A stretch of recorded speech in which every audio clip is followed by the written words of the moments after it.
Eleanor had cleaned the house like it was preparing for a royal inspection, not just a weekend visit from her son, David. At 54, she had fallen into a routine of controlled solitude in the 11 months since Mark died, a routine punctuated by the silence that used to be his booming laugh and the click of his keys in the lock. The house itself felt like it was holding its breath, waiting for the signal that life could resume, but Eleanor was the only one who could give it, and she felt perpetually mute. Her anxiety peaked on Thursday afternoon. She didn't just vacuum, she moved furniture to vacuum the shadows.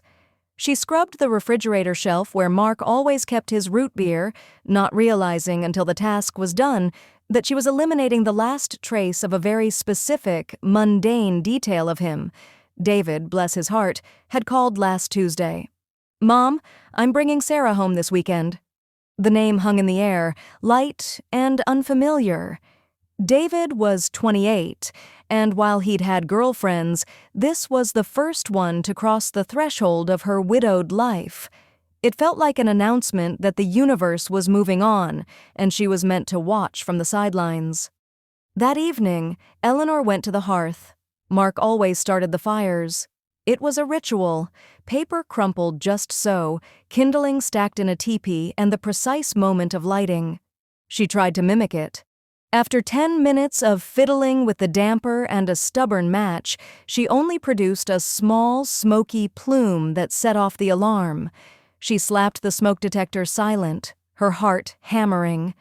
"You can't even light a fire, Eleanor," she thought, sinking onto the sofa.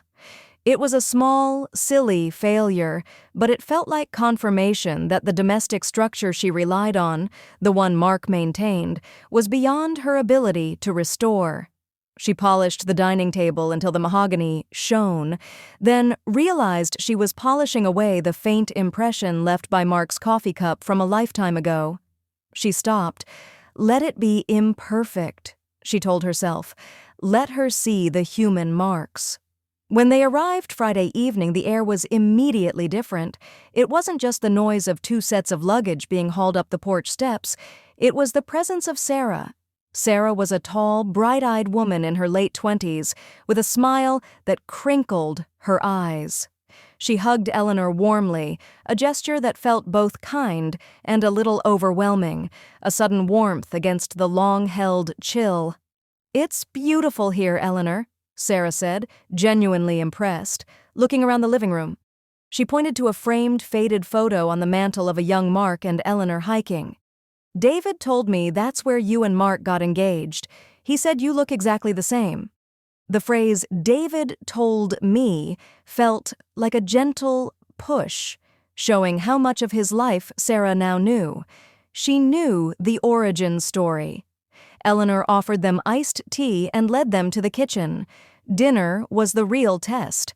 Eleanor had made Mark's favorite pot roast, almost out of habit, but it felt wrong. Too much like setting a place for a ghost. As they ate, the conversation flowed around Eleanor. David and Sarah talked about their jobs. She was a landscape architect, he was a museum curator, a trip they planned to take to Maine, and a funny incident with their apartment super. Eleanor nodded, smiling politely, occasionally offering a small detail. The flow was natural, easy, a seamless conversation between two people who were building a future together. "That's fascinating, Sarah," Eleanor commented, genuinely interested in the details of a community garden project Sarah was designing. "You have a real vision for bringing life back to things." "It's just making space for what's meant to grow," Sarah replied, then turned to David, her hand briefly resting on his arm. It was a tiny, subconscious touch, possessive only in the way that intimacy is. Eleanor watched Sarah pick up a heavy ceramic platter that was too far from David. It was the same platter Mark used to groan about lifting. Sarah handled it with efficient grace. Then David told a story about a disastrous camping trip he'd taken with his father years ago, embellishing the part where Mark wrestled a raccoon out of the cooler. David laughed, and Sarah laughed with him, her eyes fixed on David. Eleanor watched them both. For nearly a year, Any conversation about Mark with David had been handled with soft edges and hushed tones, like they were discussing a recent tragedy. But Sarah didn't treat Mark like a tragedy. She treated him like history. She was participating in David's full, remembered life, a life that included his father, but wasn't defined by his absence. A sharp, unexpected pang hit Eleanor, but it wasn't jealousy of Sarah. It was a profound, aching loneliness for the easy, shared rhythm she and Mark had created. The simple, physical act of him sitting beside her, participating in the present, the loneliness of being the only person at the table who was facing backward. Later that evening, after David and Sarah went up to bed, Eleanor sat in the quiet living room looking at the untouched chessboard. She felt exhausted and a little defeated. She was supposed to be happy for David, and she was, but the new life blooming right under her nose only emphasized the barrenness of her own. The next morning, Eleanor was in the kitchen brewing coffee when Sarah wandered in, wearing an old t-shirt and rubbing her eyes. "Good morning, Sarah."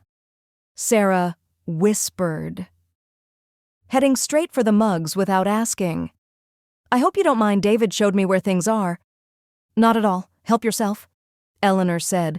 She was bracing for an awkward silence, but Sarah simply settled at the counter with her steaming mug. "Your window boxes are fantastic," Sarah observed, looking out at the frost-touched marigolds. "But you need to cut back the hydrangeas soon for winter. You'll get huge blooms next year if you do." Eleanor felt a genuine lift. "Oh, I always meant to ask Mark. I wasn't sure when the right time was." Sarah nodded, a gesture of understanding, not pity. "It's a specific kind of knowledge, yard stuff. Don't worry, we can go out later. I can show you, and then you'll know for next year." It wasn't a huge offer, but it was a bridge, an unforced, practical lesson from a new person in her life. When David and Sarah finally packed up on Sunday afternoon, Eleanor felt a surprising knot of sadness. As David loaded the car, Sarah turned back on the porch. "Thank you, Eleanor, truly. It felt very much like home here. I hope we can come back soon." Eleanor reached out and squeezed Sarah's arm. "You're welcome anytime, dear, and bring your pruning shears next time." Sarah smiled, and Eleanor saw David's easy warmth reflected in her. As the car pulled away, Eleanor stood on the porch, watching the light energy, the sound of life and movement, fade down the street. The house settled back into silence, but the silence felt different this time. It felt cleared. She went inside, looked at the quiet kitchen, and for the first time in a long time, she didn't feel the desperate need to cling to the past. She realized that by bringing Sarah home, David hadn't been telling her that the world was moving on without her. He was showing her that his world was safe enough and strong enough to bring new happiness into the space of their shared grief. And perhaps that joy could be contagious.